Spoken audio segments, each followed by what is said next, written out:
and ADP sir, Deputy Warden sir, and teachers and my dear friends. Myself, Paul Srinath, I am from first year BPC. నేను ఈరోజు మీతో కొన్ని విషయాలు పంచుకోవాలనుకుంటున్నాను. ఈ దేశం యొక్క మూలవాది కోసం, ఈ దేశం యొక్క బలహీన వర్గాల కోసం, ఈ దేశం యొక్క మహిళా ఉన్నత విద్య కోసం మొట్టమొదటిసారి కృషి చేసింది ఎవరంటే మన గొప్ప మహనీయురాలైన సావిత్రిబాయి పూలే గారు.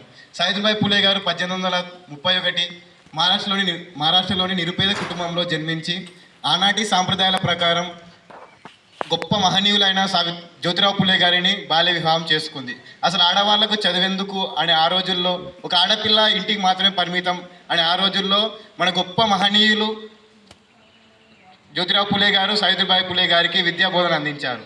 విద్య నేర్చుకున్న తర్వాత సావిత్రిబాయి పూలే గారు తను నేర్చుకున్న చదువు తను ఒక్కరితే అంకితం కావద్దు, ఈ సమాజాన్ని మార్చేందుకు ఉపయోగపడాలని, సమాజం ఒక ఆడపిల్ల చదువుకుంటే ఆ ఆడపిల్లకే మాత్రమే లాభం కాదు, ఆ కుటుంబం మొత్తం మార్చే శక్తి ఆడపిల్లకు ఉందని ఊహించి అందరికీ చదువు నేర్పాలని ఉద్దేశంతో ఈ దేశంలో మొట్టమొదటిసారి ఒక మహిళ ఇంటి నుంచి అడుగు బయటికి పెట్టి పాఠశాలకు వెళ్ళి ఎందరో మంది విద్యార్థులకు, ఎందరో మంది మహిళా జీవితాల్లో వెలుగు నింపిన గొప్ప మహనీయురాలు మన సావిత్రిబాయి పూలే గారు.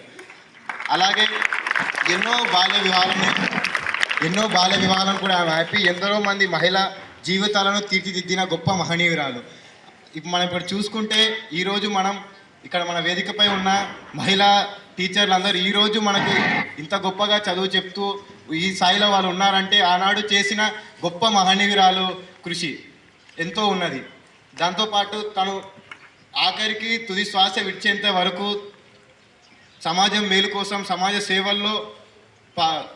సేవంలో సమాజ అభివృద్ధి కోసం తుది శ్వాస వరకు పోరాడిన గొప్ప మహనీయురాలు మన సావిత్రిబాయి పూలే గారు.